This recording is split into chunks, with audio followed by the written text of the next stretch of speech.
Nós hoje vamos ter uma atividade um pouquinho diferente, porque a gente vai fazer uma exposição e em seguida a gente vai abrir para as perguntas, para aqueles que quiserem questionar, perguntar, tirar suas dúvidas. A gente vai estar à disposição, porque o tema de hoje é um tema assim que traz uma largueza muito grande e que abre a perspectiva de muitas discussões a esse respeito. Então, nós temos hoje um momento na nossa história muito complicado. Nós estamos vivendo um momento muito difícil na história da humanidade.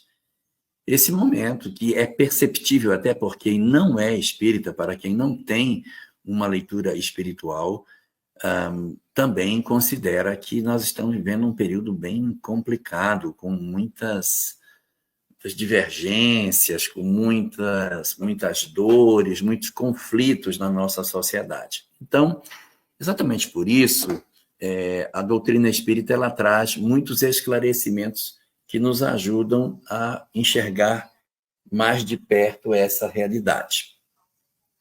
E o que seria a realidade que a doutrina espírita vê nesse período? Nós, em doutrina espírita, encontramos na literatura um termo que é usado pelos espíritos para representar esse período, chamado de transição planetária. O que é a transição planetária? É um período no qual a humanidade estaria atravessando uma mudança de padrão espiritual. Estaríamos num padrão espiritual, que seria um padrão que a gente poderia dizer que é o padrão número 2, mundo de provas e expiações, inteligência, mas ainda muita perversidade, muita maldade, muito endurecimento de corações, para um estágio 3, marcado não pelo bem em si, mas pelo desejo de mudança, o que já é uma alteração significativa na condição espiritual dos habitantes desses planetas. E a Terra estaria passando por esse período de mudança, por isso todas essas convulsões que a gente enxerga hoje, Patrícia Bispo, nesse nosso cenário que o mundo hoje apresenta. Então, a transição planetária, ela tem alguns sinais muito fortes. E esses sinais que a gente percebe, eles estão marcados, se a gente for fazer uma leitura bastante atenciosa, por 7 etapas na sua escalada, né? Então, é como se fosse, na verdade, a utilização de um pêndulo. Então, eu tenho um pêndulo, e o pêndulo ele oscila para um lado e para o outro.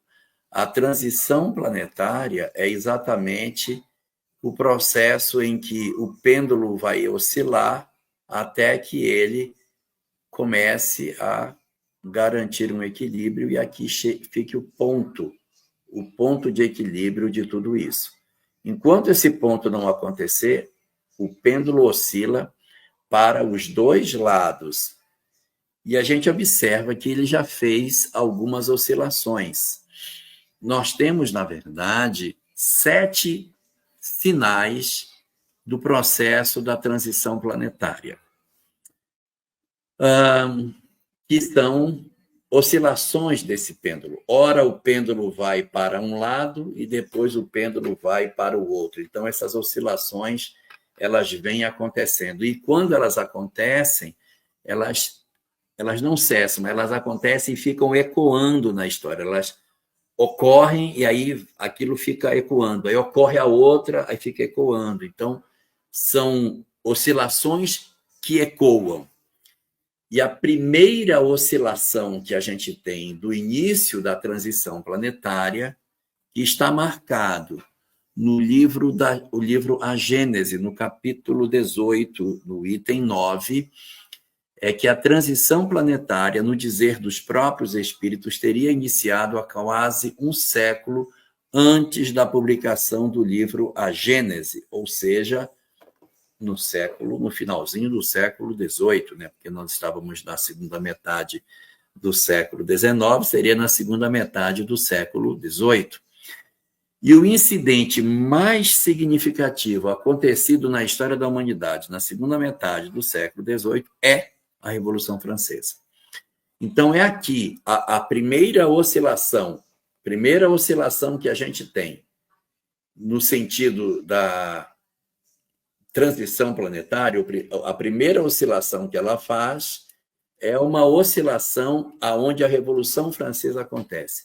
E qual é o sinal de transição que acontece aqui? A chamada ascensão do ateísmo. No momento em que acontece a Revolução Francesa, junto com a queda do governo, ocorre uma ruptura com os padrões religiosos da época. E então, você vai observar a humanidade fugindo da religiosidade, fugindo da espiritualidade e se refugiando no ateísmo. Por que que isso acontece? Porque, naquele período, a religião ela era realmente um processo de opressão. Eu poderia dizer que a religião ela tinha duas camadas, uma camada superior e uma camada inferior. Nessa camada superior, a religião ela representava a opressão, perseguição, tortura, negação, fogueira. As autoridades religiosas, das quais nós, em outras existências, fazíamos parte, ou seja, éramos nós próprios, nós mesmos provocávamos, em nome da religião, uma série de violências, de ações arbitrárias, mortes, fogueiras, torturas, guerras, assassinatos, cruzadas, em nome de Deus. Então, aqui havia uma classe pequena, mas extremamente nociva, que se utilizava da religião para a opressão. Porém, a religião cumpria um papel muito importante, que era o papel de garantir ao homem o equilíbrio. Então, aqui embaixo, para uma população muito mais numerosa, nossa, a religião tinha um papel importantíssimo, porque era o que nos suportava nas horas de crise, nas horas de fome, de peste, de desgraças, de furacões, de guerras, de violências, de arbítrios. Então, nós conseguimos enxergar aí, feliz aniversário, Rosângela Bruno, feliz 70 anos para você. Então, nessa dinâmica que a gente tinha, havia duas camadas, a religião servindo aos interesses políticos, não é? Os interesses materiais, mas a grande população se beneficiando dela. Quando a Revolução Francesa veio, ela pegou tudo isso aqui, e arrancou. E o homem ficou sem nada. É verdade que ela arrancou o poder de muita gente que oprimia, isso é fato. Mas ela arrancou também a força da fé que as pessoas possuíam, Sônia Pardini. Nós perdemos, na verdade, a possibilidade do entendimento da vida pelo ângulo espiritual. E a gente até entende que isso tenha acontecido, que esse primeiro movimento que o pêndulo fez, que essa construção aonde o pêndulo se deslocou na direção do ateísmo, foi exatamente porque a religião estava fazendo muito absurdo, tinha matado muito cientista, muito filósofo, muito pensador, perseguia as pessoas que questionavam. Então, exatamente por isso, isso aqui está nos perseguindo. Então, vamos retirar a religião do ideário humano. Então, a primeira movimentação na Revolução Francesa é exatamente, a primeira movimentação na transição planetária é exatamente a ascensão do ateísmo para o pensamento humano, porque após a Revolução Francesa, os vários pensadores que a humanidade vai ter a partir daí são pensadores todos voltados para uma ideia material da vida. Eles estão avessos a tudo aquilo que é espiritual. Então, esse é o primeiro dos movimentos que o pêndulo faz. Como esse pêndulo ele se deslocou de maneira muito efetiva para a destruição, destruindo a fé das pessoas, ocorre um movimento do pêndulo no sentido contrário. Então, ele veio para cá e fez a ascensão do ateísmo. Aí ele se movimenta para o outro lado. Para equilibrar, para tentar encontrar o ponto de equilíbrio. Como eu puxei para cá, então, automaticamente, o pêndulo vai para o outro lado no movimento reverso. O que ele vai fazer? Dentro do seio do próprio ateísmo surge a doutrina espírita. É verdade, os pesquisadores que concluíram pela existência da imortalidade da alma, eles não tinham ideias preconcebidas, muito pelo contrário, eles iniciaram suas pesquisas para provar que a doutrina espírita era falsa. E foi exatamente o que eles descobriram no sentido reverso, que existia sim. Então, a doutrina espírita é a resposta para essa segunda movimentação, essa primeira movimentação do pêndulo. O pêndulo se moveu para um lado, destruindo a fé, destruindo as crenças, e a doutrina espírita aparece como resposta para isso. Aí vem o terceiro movimento do pêndulo, para o outro lado de novo, que é a encarnação coletiva das entidades endurecidas. No período da transição planetária, uma quantidade muito grande de espíritos perturbados encarnou na Terra, porque era a última oportunidade para que essas entidades pudessem se transformar. Era a chance de mudarem. Eles até vinham, mas eles vinham de maneira muito isolada. Quando vinha um, os outros aguardavam. Então, agora não. No período da transição planetária, se franqueia de maneira muito mais efetiva o acesso dessas entidades à encarnação. Então, a gente tem uma quantidade muito grande deles ao mesmo tempo na Terra. E eles são profundamente perturbados, sabe? Eles estimulam o materialismo, a negação da vida espiritual, eles estimulam a ambição dos bens da Terra, a posse das coisas, estimulam o egoísmo, eles vêm estimular também a sede de poder, a vontade de mandar, eles vêm promover uma série de desequilíbrios na criatura humana em função da sexualidade desregrada, eles vêm propor uma proposta de felicidade na franquia do acesso a todas as práticas promíscuas que a nossa sociedade possui. Então, eles vêm apoiados, assentados no materialismo, que foi a primeira onda. O materialismo quebrou as resistências que as religiões tinham, então agora essas entidades perturbadoras tinham muito mais facilidade para colocar as ideologias loucas. Então vem uma segunda onda, que é a onda de perturbação nascida da presença dessas entidades que vêm sugerir à humanidade uma série de comportamentos equivocados. Para que isso? Para saber se nós estamos firmes. Porque se nós verdadeiramente tivermos certeza das nossas certezas, Eliane Tavares, nós não iremos nos seduzir com as ideologias loucas. Elas podem acontecer, mas eu digo, não, muito obrigado, isso não é para mim. Pode servir para os outros, para mim não vai servir. Mas muito de nós vamos nos seduzir com isso. Então, identificando que somos almas frágeis. Então, abrem-se as portas da loucura para saber quem passa por elas. Segunda razão, para saber quem odeia as ideologias loucas. Quem diz assim, a solução para o mundo é botar esse pessoal todo num paredão e matar todo mundo. Quem tem a decisão de usar a violência para resolver o problema de quem pensa diferente de nós, também é uma alma imatura. Demonstra imaturidade.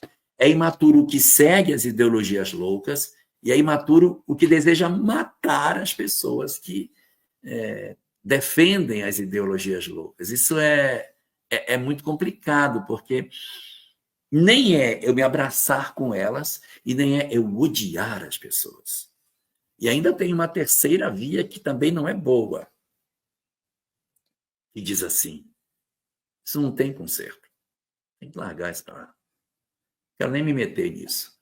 Porque o objetivo dessa sociedade convulsionada é nos convocar para que a gente também atue dentro dela, para que eu seja também alguém a promover em mim um processo de mudança na medida em que eu me aproximo dessas ideologias. Então, elas chegam para o planeta, trazem as suas propostas de enlouquecimento, e aí eu recepciono isso descobrindo o seguinte, não, na verdade, o grande objetivo de todos esses processos é com que eu mude em mim. realmente eu não vou mudar o mundo. Eu não tenho questão de mudar o mundo, eu não sou governador planetário, mas eu não posso viver na indiferença, pelo amor de Deus, eu não posso viver na indiferença. Então, a minha indiferença também demonstra imaturidade. Quando olha, você não fez isso aí, não.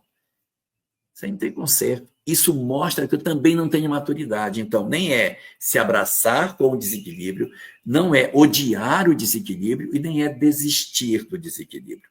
Mas é usar da nossa influência, pequena que seja, não para curar o mundo, mas para curar a mim da indiferença. Para curar a mim. Eu preciso me curar da indiferença. Não vou resolver o mundo. Realmente não vou resolver o mundo. Mas para as pessoas que eu agir, vai fazer diferença na vida dessas pessoas e na minha vida também. Então, eu não resolvo o mundo. O governador planetário é outro cara, não sou eu. Mas na minha área de influência, eu posso e até devo agir para promover a transformação que eu acho que deva ser. Questão 841 de O Livro dos Espíritos.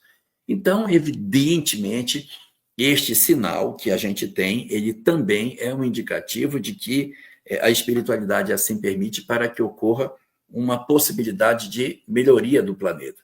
Então, a primeira onda, que é a vinda do materialismo, abre as comportas da negação de tudo que é espiritual. Aí vem a doutrina espírita. A gente não aproveitou muito bem, mas ela veio. Aí vem a terceira onda. A terceira onda é a encarnação maciça de uma série de entidades perturbadoras. E, como eu disse, isso ecoa no tempo. Isso não aconteceu lá atrás. Continua acontecendo até hoje. Combatendo ou se contrapondo a esse elemento, eu tenho o outro movimento do pêndulo para a posição que seria o quarto movimento. O quarto movimento seria, Filomena, a possibilidade de nós enxergarmos não somente a chegada dos maus, mas a vinda da geração nova. São muitas as lívias que encarnam no nosso planeta, promovendo o processo de transformação. Só que o número de espíritos que são singulares, que são espíritos diferenciados, que encarnam na Terra, eles não podem ser muito numerosos. Porque se eles vierem numa quantidade muito grande, vão acabar eles fazendo o trabalho que é nosso. Então, eles têm que vir às centenas, talvez aos milhares, mas eles não podem vir aos milhões. Porque se eles vierem aos milhões, eles vão consertar o planeta e não nós. E não é esse o propósito. O propósito não é que eles realizem o trabalho, mas que nós façamos o que tem que ser feito. Então, aqui, nós temos que entender que, junto a cada movimento negativo, existe um positivo. Então, aqui, o primeiro movimento, Revolução Francesa, abertura da loucura do ateísmo sobre o mundo. Resposta, doutrina espírita, movimento 2. Movimento 3, chegamos aqui no processo chamado a chegada de uma quantidade muito grande de entidades perturbadas, a encarnação maciça dos endurecidos. Movimento número 4, a chegada da geração nova. Volto a dizer, isso não é um episódio, isso acontece e fica ecoando. Então, veio o materialismo e continua ecoando até hoje. Veio a doutrina espírita, ela está ecoando até hoje. Aí vem a encarnação dos perversos, que ecoa até hoje, Cris.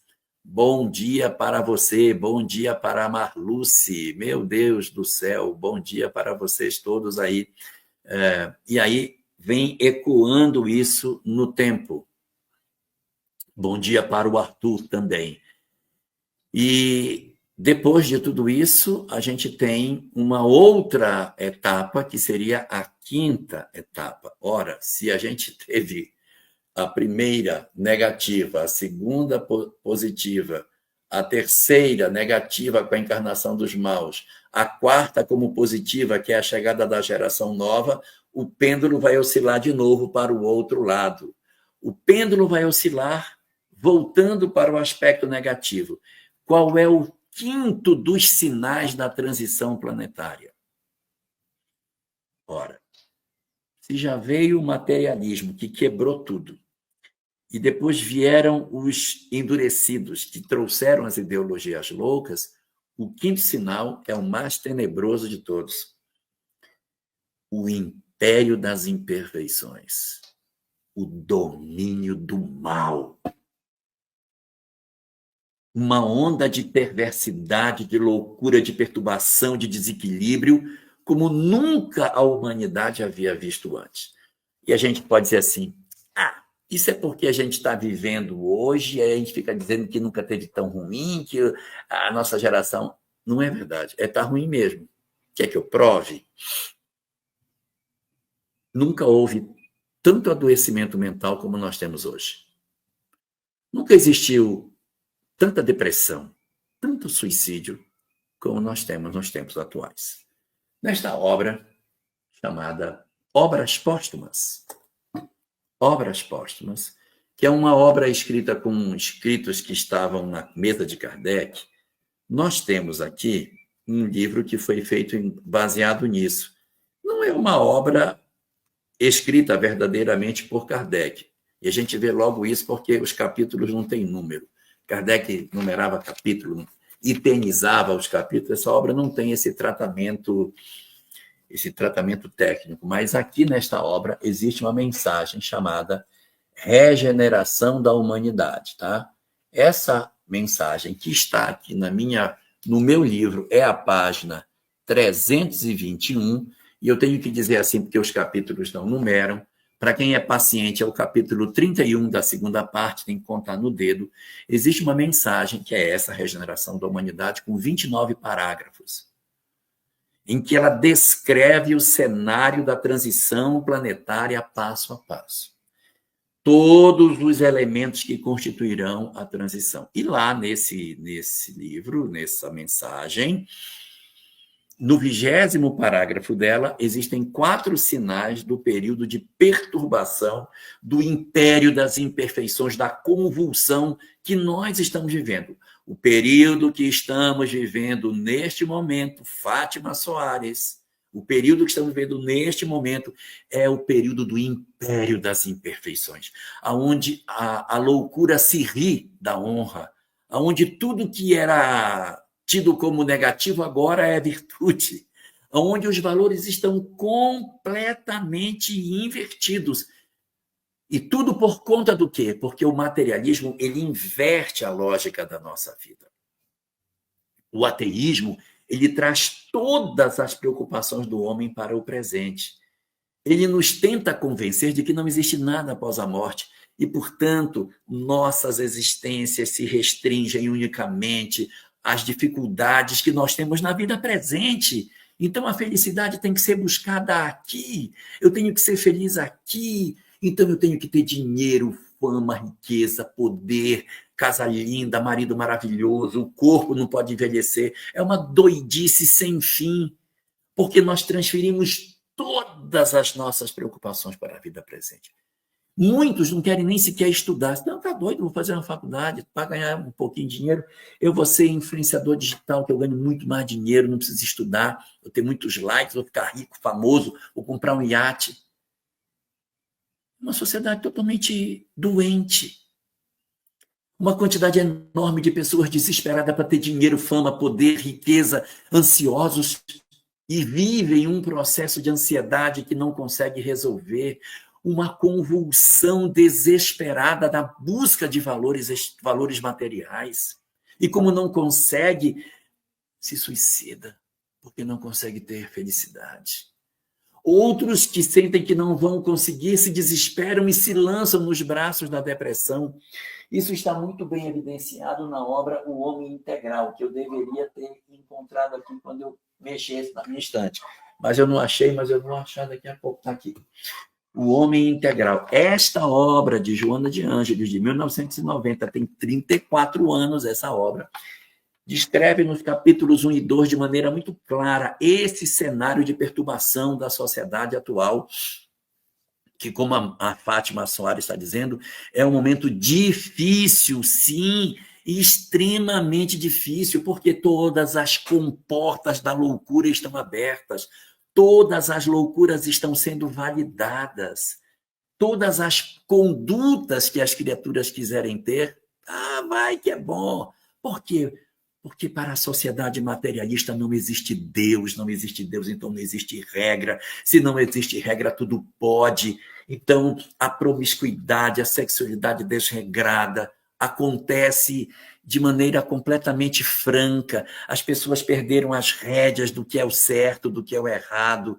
Então, as pessoas se drogam, se abandonam, se lançam em todo tipo de experiência e de aventura emocional.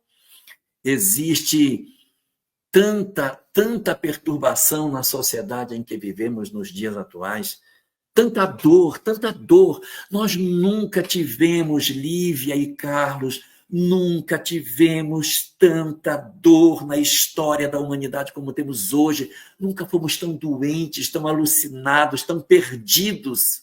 E por que, meu Deus do céu? Porque nós nunca nos aconselhamos com o ateísmo. Nunca a humanidade se conduziu pela proposta de que não exista nada além da matéria. Nunca. Sempre a religião nos tomou pela mão, sempre a fé nos conduziu. Na Revolução Francesa, quando a gente quebrou essa relação com o divino, nós partimos a caminhar sem rumo, sozinhos, e por isso nós estamos tão perdidos. E aqui, neste livro, no capítulo 31 da segunda parte, no parágrafo 20º, existem quatro sinais do processo da convulsão da sociedade em que vivemos. Sinal número 1, anota aí, não vão se perder. Eu disse que são 7 sinais da regeneração. E eu já falei de 4 deles. Eu estou falando do 5º agora. Estou falando do 5º. Falei da ascensão do ateísmo, falei da revelação espírita, falei da chegada dos endurecidos, falei da geração nova, estou falando agora do império das imperfeições, da convulsão Marilda Gonçalves Fonseca Veiga. Estou falando agora dessa loucura desenfreada que nós estamos vivendo. Então, nesse período aqui do Império das Imperfeições, todas as portas da loucura estão abertas. Todas as condutas estão validadas. E aqui, os 4 sinais são 4 sinais dentro do 5º sinal, Lívia, para você não se perder. Primeiro deles, o adoecimento mental alcançaria níveis nunca antes vistos. Já temos isso. Se vocês procurarem alguém que lida com a questão de saúde mental, vai confirmar o que eu estou dizendo. Nunca tivemos tanto adoecimento mental. Nunca tivemos. Nunca houve tanta depressão. Nunca houve tanta gente ansiosa com síndrome do pânico como temos hoje. Clau Hagel, psicóloga do Rio Grande do Sul, gaúcha tchê, diz: percebemos o desequilíbrio emocional psicológico em larga escala, nos deixando chocados com as barbáries que vemos nos meios de comunicação. Mães assassinando os filhos. Os consultórios de psicologia e de psiquiatra lotado de gente procurando uma consulta em função dos seus adoecimentos. Nós estamos profundamente adoecidos. E a gente só não sabe o quão doente nós estamos por conta da medicação que a nossa ciência hoje nos oferece e que, de certa maneira, nos contém dos excessos. Para que nós pudéssemos saber o quão doente nós estamos, nós precisaríamos suspender toda a medicação tarja preta por 1 ano. Aí a gente ia saber o quão doente a nossa humanidade está. Nós não sabemos, porque está todo mundo contido pela medicação. Retire, para a gente ver o que é que acontece. Ou melhor, não retire, porque nem é bom saber como é que a gente está. Então, dentro do 5º sinal, o primeiro item do 5º sinal seria o crescimento do adoecimento mental como nunca antes visto. Verdade, isso já está acontecendo. Não sei se ainda vai piorar mais, mas já está bastante grave. Sinal número 2 que a gente tem desse adoecimento mental. Número 2, diz esse texto: diz o seguinte: como o adoecimento mental cresce de maneira bastante expressiva, os suicídios alcançarão cifras nunca antes percebidas. Isso está acontecendo. Nós estamos tendo aumento do suicídio. E é engraçado, ou melhor, não é engraçado, é lamentável, que ele está crescendo. Antigamente, o suicídio ele se apresentava de maneira muito expressiva numa faixa de idade. Ele se apresentava na faixa da adolescência, período em que as pessoas têm muitos conflitos existenciais, muitas confusões e acaba desistindo da vida. Mas o que está se observando agora é que ele cresce no período da adolescência, cresceu muito. Uma coisa também que cresceu assustadoramente é a automutilação. Uma coisa que a gente nem ouvia falar antes, por exemplo, no meu período de juventude, na minha escola, no período que eu vivi, eu nunca tive nenhum amigo que se cortasse. Nenhum amigo. Nada. E agora a gente encontra com bastante frequência nas escolas pessoas em processo de automutilação. É tanta dor, ela sofre tanta dor, que a pessoa se corta para tentar diminuir a dor que ela sente dentro do peito em função das angústias que padece. Então, nós estamos vivendo, sim, um período muito difícil. Um período muito difícil. Que período é esse? O período no qual os suicídios estão aumentando, a desistência da vida, o vazio existencial. Eu não sei por que eu vivo, eu não sei qual é o sentido de viver. Como o materialismo não me dá resposta de nada, eu pergunto, por que eu vivo? Por que eu estou aqui? Por que a vida é desse jeito? Eu vou desistir, não tem sentido viver. Então, veja como o materialismo ele é extremamente pernicioso para as pessoas. Então, na faixa da juventude, era comum que se encontrasse um crescimento dessas taxas. E elas cresceram significativamente. A automutilação cresceu absurdamente. Então, cresceu o suicídio na faixa da adolescência e cresceu também a automutilação. Mas o que está acontecendo? Está aumentando também agora o suicídio entre os idosos, principalmente entre os chamados superidosos. Por quê? Porque a nossa sociedade ela tem técnicas de sobrevida que vão dando à pessoa a condição de viver mais tempo, né? Melhora a medicina, melhora as condições de saúde, alimentação, cuidado médico, ou seja, as pessoas vão ficando mais longevas. E como elas vão vivendo mais, elas vão chegando a uma idade em que elas estão em condições de sobrevivência, mas elas trazem já algumas sequelas de movimentação, de destreza, às vezes sequeladas do ponto de vista cerebral. Então, você tem demência, Alzheimer, um AVC, Parkinson, um câncer, uma condição de mobilidade que deixou a pessoa cadeirante, cegueira, surdez. Nossa, você tem uma série de dramas que vão fazendo com que essas pessoas se tornem dependentes. E as famílias, em função do maldito materialismo, também está empurrando esses velhos para uma sensação de que eles são um estorvo.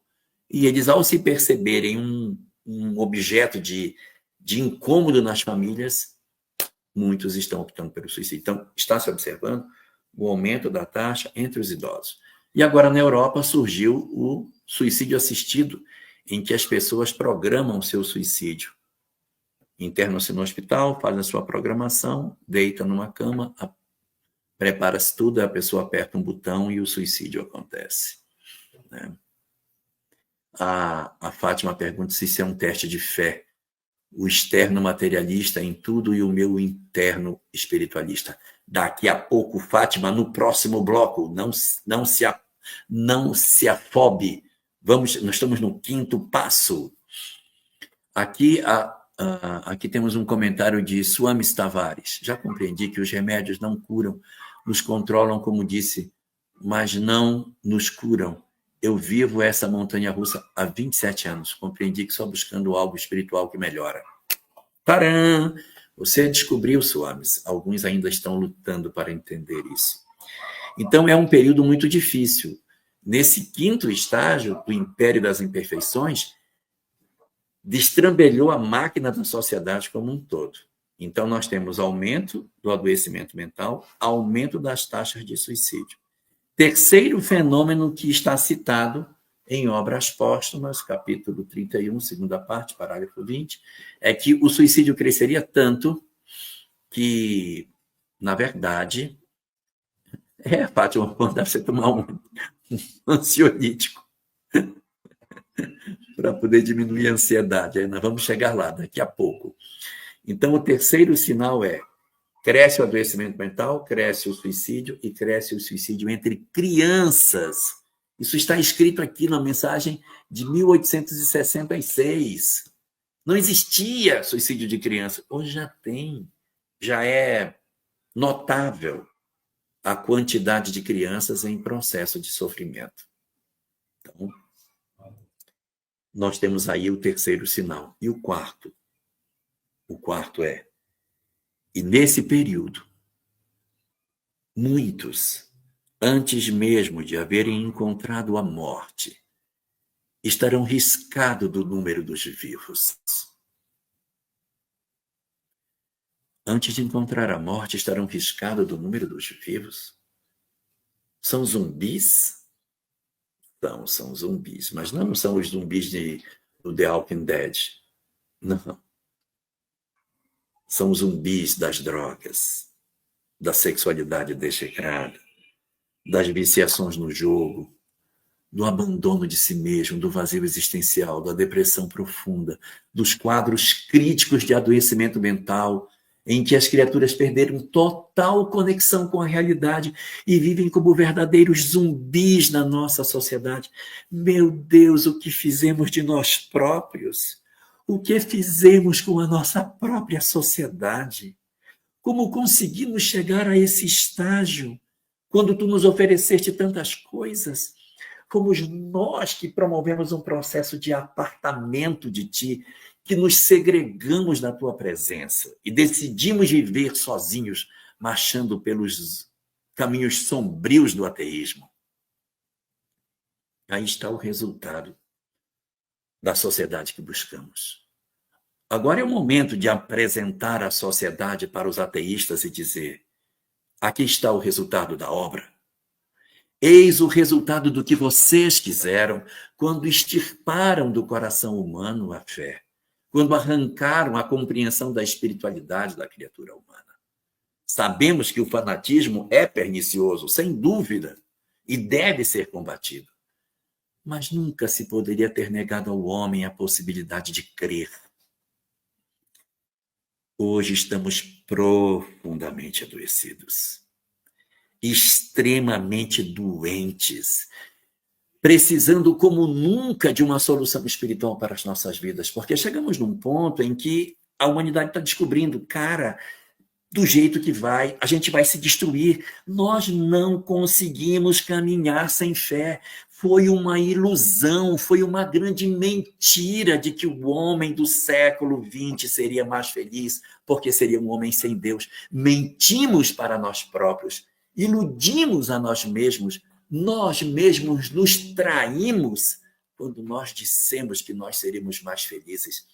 E nós nos lançamos nos braços do hedonismo, que é a sexualidade sem freio, o prazer sem limite. Quantos estão afogados no prazer sexual, na expectativa de, assim, ficar surdo a todos os processos de perturbação que a vida lhes oferece? Quantos de nós estamos procurando nos anestesiar no álcool, na droga? Quanta loucura nós estamos procurando para não nos defrontarmos com nós próprios, para fazermos o nosso autoconhecimento, para entendermos das responsabilidades que a vida nos tem, quantos complexos de culpa, quantas dores, meu Deus, quantas dores. A Sil Sabino pergunta como é que distingue um quadro depressivo por questões espirituais e por questões orgânicas. Não precisa definir. Qual a diferença vai fazer? O tratamento é o mesmo? Então, se é uma entidade que me interfere, ou se sou eu mesmo que produzo em mim, Pouco importa.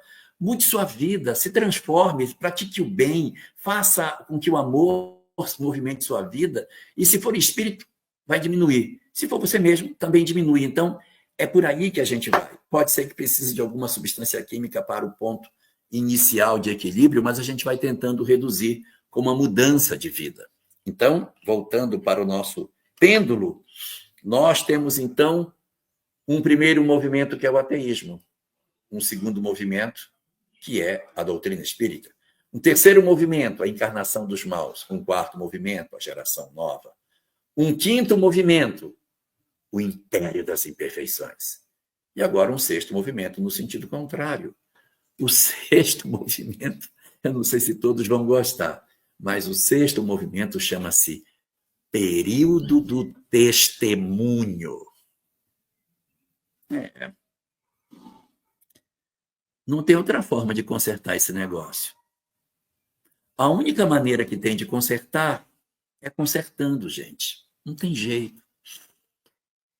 Então, nós teremos um período de testemunho em que nós seremos convocados a conviver nesse mundo louco que a gente está. E para conviver nesse mundo louco, eu não posso optar por me abraçar com a loucura, porque eu estou errado. Não posso optar por odiar a loucura, porque eu estou errado. Eu não posso optar por negar a loucura e abandonar e dizer assim, larga a mão, deixa isso para lá, que também estou errado. Eu tenho que encontrar um ponto de equilíbrio. Qual é o ponto de equilíbrio?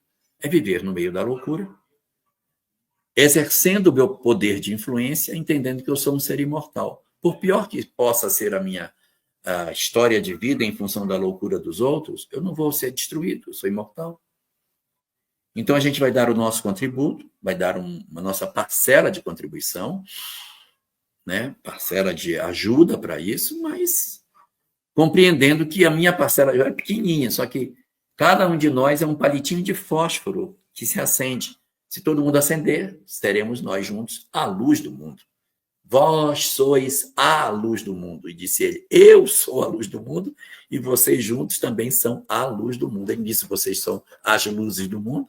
Todos vocês juntos vão iluminar, assim como eu também sou capaz de iluminar o mundo. Resultado, nós não podemos fugir a isso. Nós não podemos fugir a esse fenômeno que é o fenômeno... Cadê? Está aqui.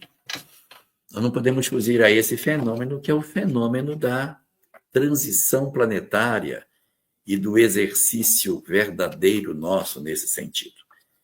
Eu vou pegar aqui no Evangelho segundo o Espiritismo,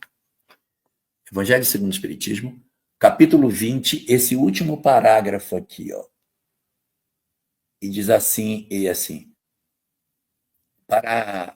porque a esses que não recuarem diante de sua tarefa é que vai confiar os postos mais difíceis na grande obra de regeneração pelo Espiritismo.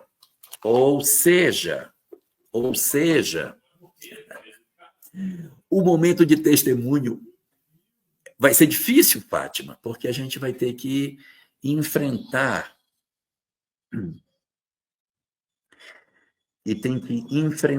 essa dificuldade no mundo em que vivemos. A Ana Paula está pedindo que eu fale sobre os ateus que são bons. Não é que eles têm Deus de forma inconsciente, não é exatamente isso, mas um ateu que é bom, vai para onde no mundo espiritual? A pessoa que é ateu vai para o mundo espiritual, vai sofrer. Não. Se a pessoa é ateia, mas ela faz o bem, ela vai ter inimigos? Ela tem inimigos? Se ela é uma pessoa que faz o bem, cuida do seu corpo, age de maneira correta, você não acredita em Deus, mas é uma pessoa boa na sociedade, ela não tem inimigos. E ela tem amigos, muitos amigos, ela faz o bem. Então, quando ela desencarna, por mais que ela não creia em Deus, ela terá muitos amigos para recebê-lo. Ela terá poucos ou quase nenhum inimigo para recebê-la. Então, essa pessoa fica bem. Porque não é, na verdade, a crença que vai fazer com que a gente fique bem no mundo espiritual, mas é a prática do bem. Pergunta 982 do Livro dos Espíritos, Ana Paula Torelli. Dá uma olhada depois. 982 tem a resposta a essa sua pergunta. Muito bem, muito bem. Mas olha só o que acontece. Nós estamos hoje no período do testemunho, nós temos que dar o testemunho. Esse testemunho não necessariamente vai ser no Brasil, tá? O Brasil é o coração do mundo, porque aqui é o celeiro de formação de pessoas que serão convocadas a esse negócio aqui, ó. Aqueles que não recuarem diante de suas tarefas, o Senhor reservará os postos mais difíceis. Os postos mais difíceis não é em Aracaju, de frente para a praia, tomando banho de mar, visitando as praias quando eu quero, indo para o centro espírita bem tranquilamente. Não. Os postos mais difíceis não são esses. O Aracaju não é um local ruim para morar. Nem é ficar em Marília. Ah, tem Marília, tão bom aqui em Marília. Tanto centro espírita, tanta coisa boa, a gente vai passear. Não é não. Nós, na verdade, estaremos convocados para exercer esse papel em outros lugares. Dá uma olhada aqui atrás de mim. Olha quantos livros tem aqui. Vocês acham que na Polônia tem esse tanto de livro? Lá em Bangladesh tem esse tanto de informação? Como é que esse pessoal lá vai mudar se eles não têm acesso a esse conhecimento?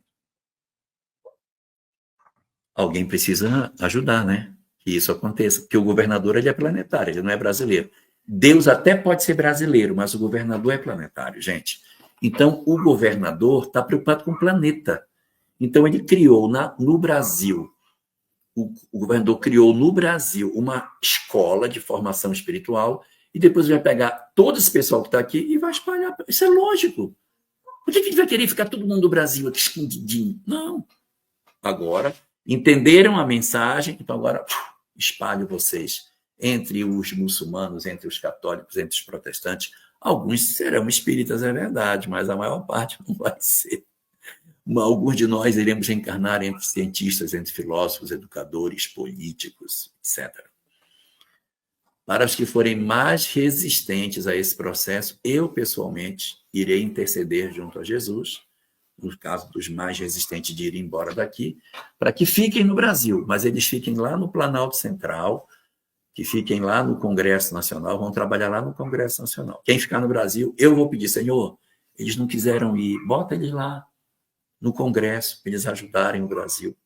Então, nós vamos ter grandes desafios que nos aguardam. Então, o período do testemunho é o que mais fala o Apocalipse, é o período de testemunho, em que as almas serão convocadas a darem o seu contributo, a sua renúncia. Porque a transição planetária, eu quero ser bem entendido, ela não existe. Não existe transição planetária. Existe transição da humanidade planetária. Quem está em transição é o homem, não é o planeta. O planeta está tudo igual, vai ficar igualzinho. É a criatura humana que tem que mudar. Então, a mudança é do indivíduo, é um a um.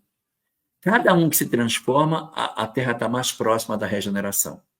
Quando a maioria for regeneração, o planeta já é de regeneração. Não precisa ser todo mundo. Não precisa ser todos. Basta que a maioria seja. Então, o período de testemunho vai longe, tá? Até que aqui esteja a maioria das pessoas.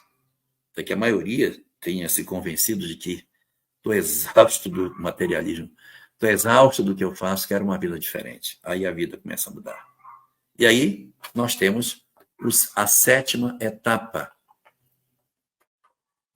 A sétima etapa da transição planetária. Então, nós temos aqui um pêndulo que movimentou para cá e fez com que inaugurássemos a transição com o surgimento do ateísmo, é a primeira. Vem a doutrina espírita, vem a encarnação maciça dos maus, vem a encarnação da geração nova, vem o império das imperfeições, vem o período do testemunho. Depois de tanta oscilação, o pêndulo para, bem no ponto de equilíbrio, chamado migração planetária. É a hora que vai acontecer a retirada do planeta daqueles que são os mais endurecidos. Os que não tiverem jeito de se consertar vão sair. Os que tiverem chance de se transformar, ficam. Vai ficando, vamos ver se vai, né? Agora, os maus não tocados pelo bem, esses vão embora. Os que não tiverem alguma oportunidade, ainda que sejam maus, mas que sejam tocados pelo bem, esses serão, evidentemente, aproveitados em outros lugares. Que é o que vai acontecer conosco. Nós vamos fazer parte desse time. Vamos experimentar uma migração, mas é uma migração intraplanetária, não interplanetária, porque a gente vai para outros lugares. E aí a gente vai descobrir que toda essa loucura, dessa promiscuidade que a gente vive, desse aumento da depressão, da ansiedade, o aumento das taxas de suicídio, tenderão a reduzir, porque estaremos identificados com a espiritualidade, uma visão transcendente da vida e um objetivo muito maior, e prontos para uma mudança verdadeira no interior de nós, que faz a mudança no mundo em redor de nós. Vamos então às perguntas. Temos 7 perguntas. Eu fiz uma seleção aqui. Então a primeira é: qual é o papel dos espíritas nesse momento planetário tão difícil? Como Primeiro, termine. Como podemos? Perdão. Qual é o papel dos espíritas neste momento planetário tão difícil? Como podemos lidar com tanta dor? Primeiro, não trazendo a política partidária para dentro do movimento espírita. A política partidária é lá fora. É lá fora. Dentro do movimento espírita não existe política partidária. Então, o movimento espírita tem que ficar isento disso. Nós não podemos defender as bandeiras de partidos políticos dentro dos arraiais espíritas. Não dá. Então, essa é a primeira coisa. Ponto número 2. Como que a gente pode fazer? Nos preocupando com aquilo que não são movimentos de distração, porque às vezes a gente está pensando que está estudando doutrina espírita e está estudando a vida dos outros, não está estudando a nossa. Aí eu quero saber se realmente quem explodiu um avião, quem explodiu, fez uma bomba nuclear no planeta de origem, de onde migraram, foi falando. Não importa quem fez, isso não me interessa, isso não me toca. Questão 14 de O Livro dos Espíritos. Questão 14 de O Livro dos Espíritos. Vejam aqui o que diz Kardec, diz os Espíritos a Kardec na questão 14. Diz assim, ó. Deus existe, disso não podeis duvidar e é o essencial. Crede-me, não vades além. Não vos percais num labirinto de onde não lograrias sair. Isto não vos tornaria melhores, antes mais orgulhosos, porque acreditarias saber quando na realidade nada sabeis. Deixai de lado todos esses sistemas. Tendes muitas coisas que vos tocam mais diretamente, a começar por vós mesmos. Estudai as vossas próprias imperfeições a fim de vos desembaraçardes delas, o que vos será muito mais útil do que querer penetrar no que é impenetrável. Então, não façamos movimento de distração. Nos ocupemos da nossa transformação moral. Estudemos para sermos realmente espíritos que estamos interessados na nossa mudança e não na transformação do nosso saber apenas para conhecer. Cuidado com o conhecimento que nos absorve e não nos transforma. Cuidado, o conhecimento tem que nos levar a uma transformação. Terceiro, não levantar a bandeira do ódio em momento nenhum, de dizer, isso é um absurdo, isso não façamos isso. Os cristãos nunca se opuseram ao Império Romano e foram para as torturas, para o circo do martírio, sem ódio contra os romanos. Não tenhamos ódio daqueles que pensam diferente de nós.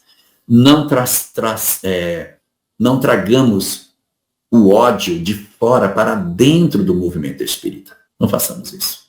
Não façamos. Nos ocupemos de fazer a nossa transformação moral, a minha mudança interior, o meu processo interno de mudança e exercer o meu papel de influência no mundinho que eu vivo. Não preciso mudar o mundo.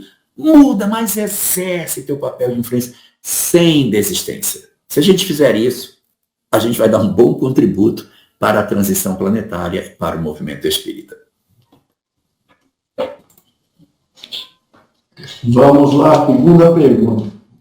Sou homossexual e sinto que as religiões e o espiritismo não aceitam isso.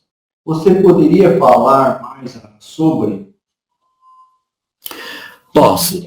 Acho que você está profundamente equivocado, porque no espiritismo não tem nenhuma fala, nem a favor nem contra. Localize na obra de Kardec qualquer fala a favor ou contra a homossexualidade. Não existe.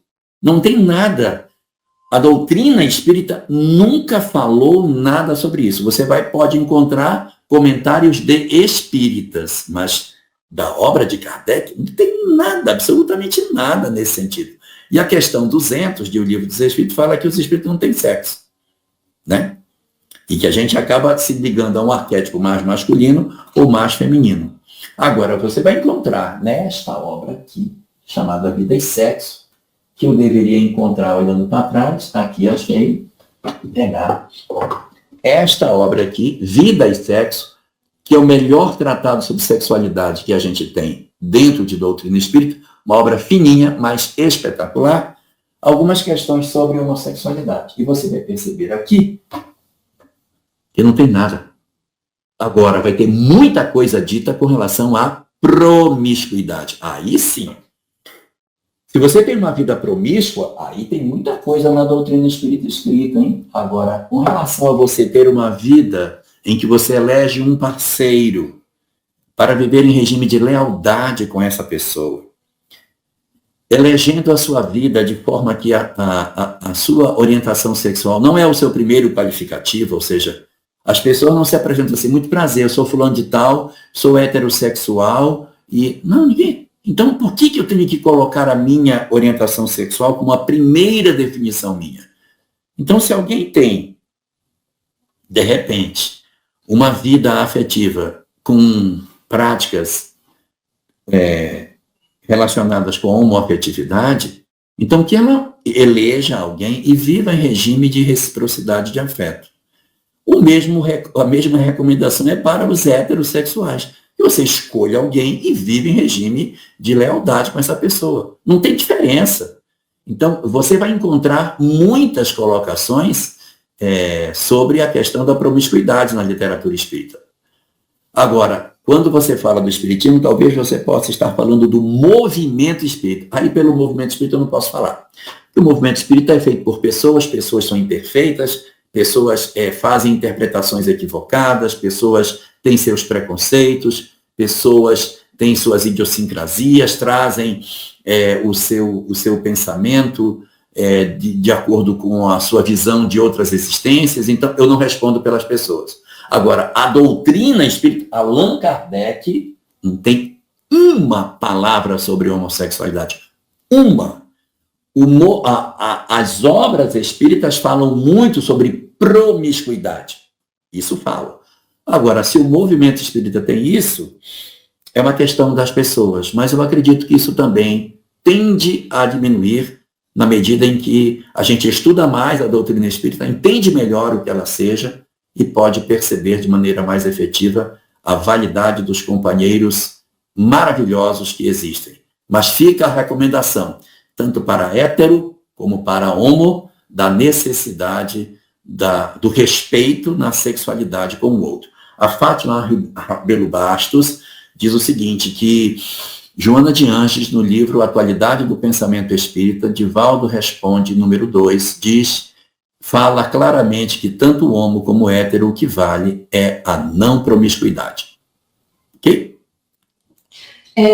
Jorge, você acabou já respondendo a outra pergunta que a gente tinha aqui, eu só vou citar ela, mas você já trouxe a resposta de duas perguntas que seriam sobre as relações sexuais casuais. Então, acho que já foi respondida. Sim.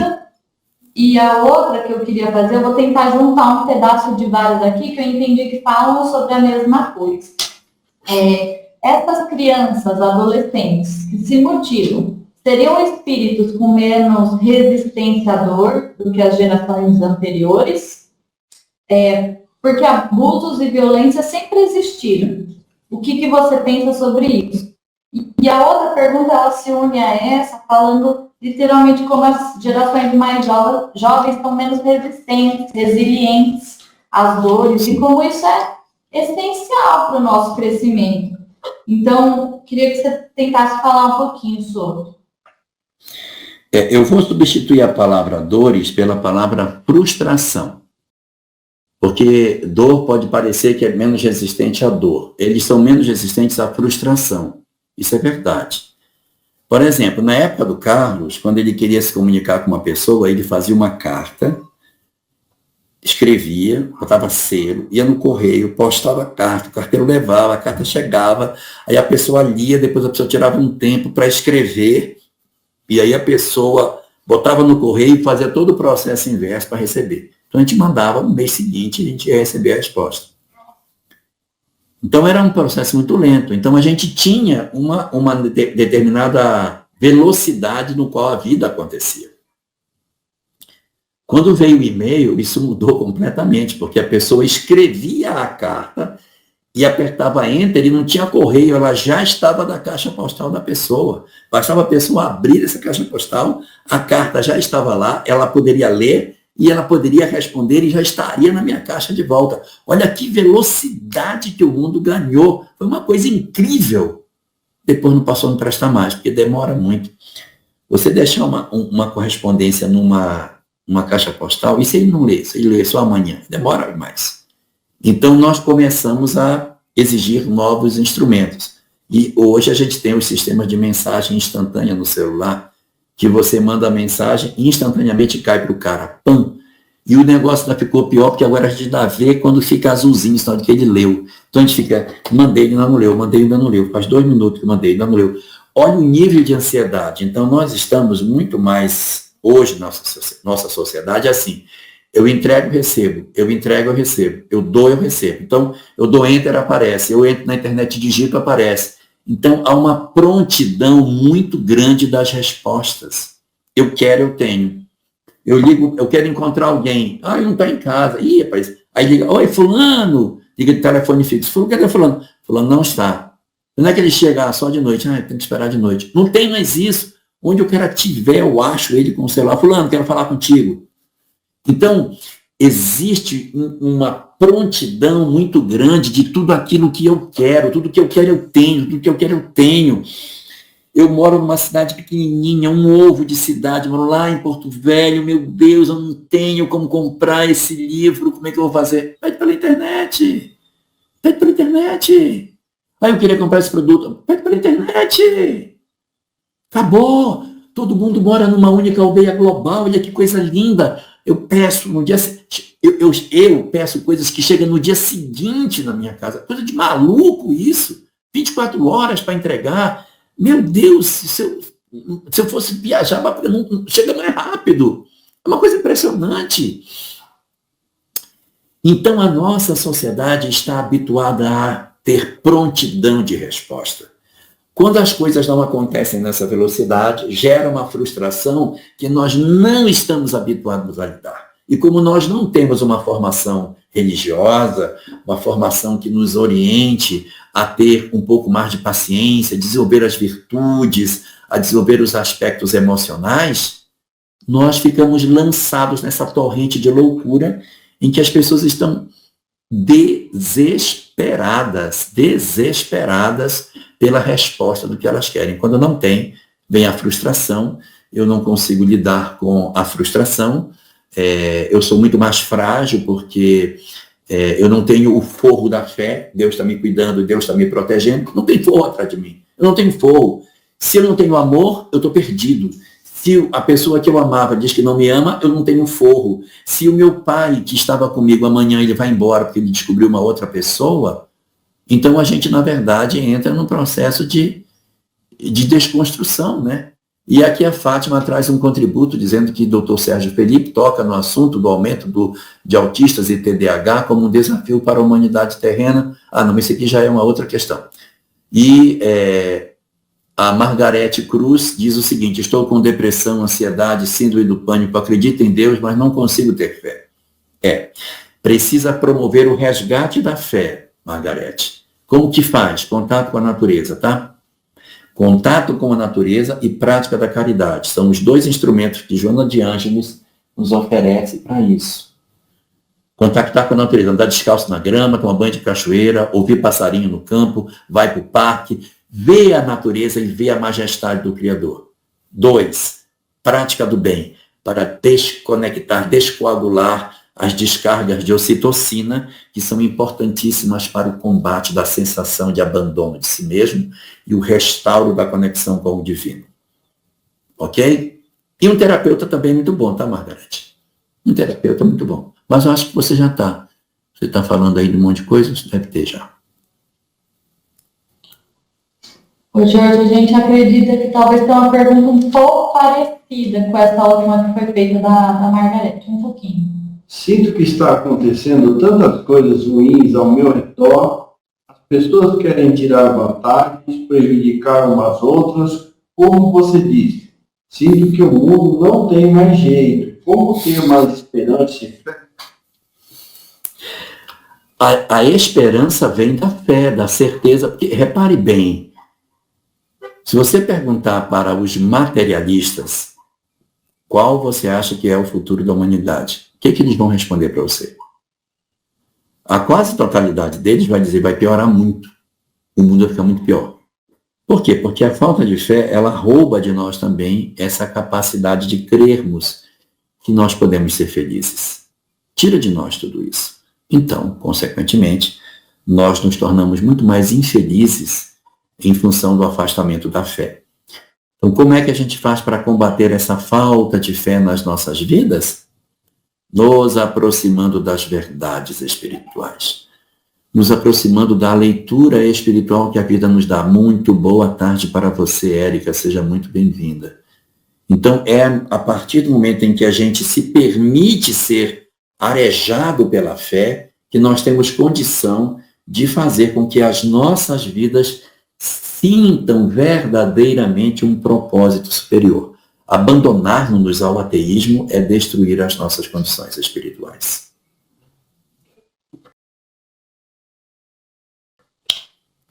Vamos lá então. O que estamos vivendo é necessário?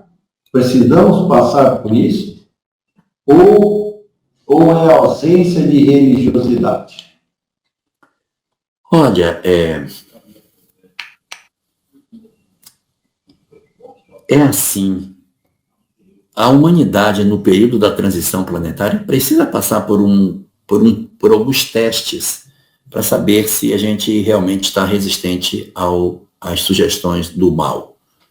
Então, isso, de certa maneira, faz parte, mas não da forma como está acontecendo. Nós estamos falhando nisso, ou seja, é como se dizer assim, é certo o aluno que está na escola fazer prova? Está correto ele fazer teste, fazer prova? Está certo. Agora, ele ficar de recuperação, não é. Ele ficar de recuperação, não. O esperado é que ele passe pela prova, aprenda e siga. Mas nós estamos, parece que, patinando na transição planetária. A gente não está conseguindo andar. A gente está fazendo a mesma coisa que fazia um século atrás. Não tem o menor sentido. Hoje está fazendo guerra, gente, pelo amor de Deus. Qual é o sentido que tem alguém está morrendo de fome hoje no mundo por falta de distribuição de alimentos? Isso não tem o menor sentido. Qual é o sentido que tem estar destruindo o meio ambiente? Não tem sentido. E eu digo para vocês, não tem mais nada para dizer. Vai querer dizer o que mais que a gente não sabe ainda? Qual é a parte da história que a gente ainda não entendeu que desse jeito não dá certo? Então, nós já temos todas as lições, mas a gente não está querendo viver. Então, assim, nós precisaríamos passar por isso, pela transição planetária, sim, para poder mostrar que a gente está maduro. Agora, viver as guerras que a gente está vivendo, assistir o noticiário que a gente assiste, ver o nível de perturbação que a humanidade está entrando, isso aí não. Então, ter os convites do mal, sim. Sofrer a tentação, sim, mas cair na tentação, fazer a sociedade continuar na loucura que está, não. Isso não fazia parte do plano. Já era esperado pela espiritualidade que nós estivéssemos bem melhor.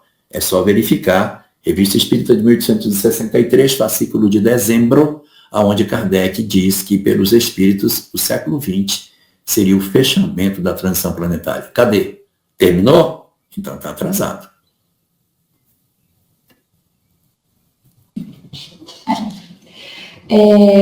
Tem mais uma pergunta aqui que eu recebi no celular. Como podemos auxiliar pessoas que estão pensando em suicídio quando essas pessoas não possuem nenhuma religião, nem crença em nada superior, sem que nós falemos de religião ou de Deus diretamente? Sugerir para ela trabalhos de filantropia, que ela cuide de trabalhos de cidadania, participar de atividades em asilos ou orfanatos. Não dá? vai cuidar de animais, gato, cachorro. Não gosto, vai cuidar de planta. Ou seja, veja que é sempre a natureza. Homens, animais, plantas, natureza. Vai fazer algo pelo coletivo. Saia de você mesmo, faça o bem, faça caridade.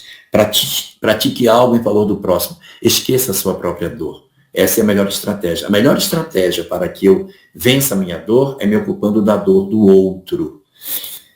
Não existe ainda nenhum instrumento mais poderoso para salvar o homem do sofrimento senão a prática do amor ao próximo. Por isso a frase, fora da caridade, não há salvação do sofrimento. Então nós vamos fazer a última pergunta, depois o Jorge vai encerrar com uma oração. E a pergunta é esta: tenho bons pais e uma boa condição financeira, mas me sinto sem propósito, vazio, triste. O que posso fazer para melhorar? É preciso realmente encontrar um propósito superior para a vida. Então eu sugiro a você que você ingresse em alguma atividade em prol de algo, que você não fique sem uma atividade de cunho coletivo. Se envolva com algo que seja de interesse social. Procure, você deve ter amigos que fazem alguma coisa, algum trabalho voluntário, alguma atividade no bem, não precisa ser religiosa. Uma atividade do bem, alguma atividade que você se sinta útil. Porque é essa atividade, eu me sinto útil com o que eu faço, que promove a produção de um neurotransmissor chamado ocitocina. E essa substância ela é fundamental para reequilibrar as nossas emoções quando a gente se encontra muito desesperançado, muito entristecido, muito desanimado, muito cansado de tudo, muito decepcionado com a vida que a gente leva. É por aí que a gente vai encontrar a possibilidade de vermos a beleza de todas as coisas. Ô Jorge, a gente desde já agradece, viu, os seus conhecimentos, o seu tempo de estar aqui. Eu coloquei até nos comentários ali, nossa, quanta coisa preciosa que eu já tinha ouvido uns pedacinhos em outras palestras, mas foi ótimo, viu? Obrigada por tudo. Muito obrigado pelo tempo que nos foi dado e pelo conhecimento distribuído. Eu agradeço. Você poderia fazer a oração final, né? Vamos fazer a nossa prece então, para que a gente possa encerrar o nosso estudo de hoje. Vamos orar? Senhor, ajuda-nos nesse momento que Tu nos concedes, para que sejamos elementos ativos no processo de transição do mundo em que vivemos. Não deixa com que nos abandonemos a nós próprios e sejamos levados na torrente da loucura, anestesiados em nossos ideais superiores. Mas desperta nas nossas almas a capacidade de compreendermos que o Teu amor, só o Teu amor, é capaz de nos oferecer verdadeiramente a felicidade. Que as luzes infinitas da Tua misericórdia banhem nas nossas almas, a fim de que os conhecimentos espirituais com os quais Tu nos brindaste nesta existência alcancem a profundeza do nosso ser e nos sintamos convocados ao grande processo de mudança íntima, a ponto de comprometermos as nossas existências com aqueles que conosco convivem. Que as luzes da Tua misericórdia, Senhor, estejam sobre toda a nossa humanidade sofredora, facilitando o enxugamento das lágrimas e o restauro das nossas condições emocionais, pelo redespertar da fé e da compreensão dos propósitos superiores da vida em cada criatura que habita o nosso orbe. Que as Tuas luzes infinitas permaneçam sobre as nossas almas e que o Teu amor, cheio de misericórdia, derramado nas nossas almas, promova nos nossos corações a capacidade de entendermos os propósitos superiores da vida. Obrigado assim por tudo, Senhor, e abençoa os nossos corações sob a Tua bênção e a Tua paz. Muito obrigado, Senhor.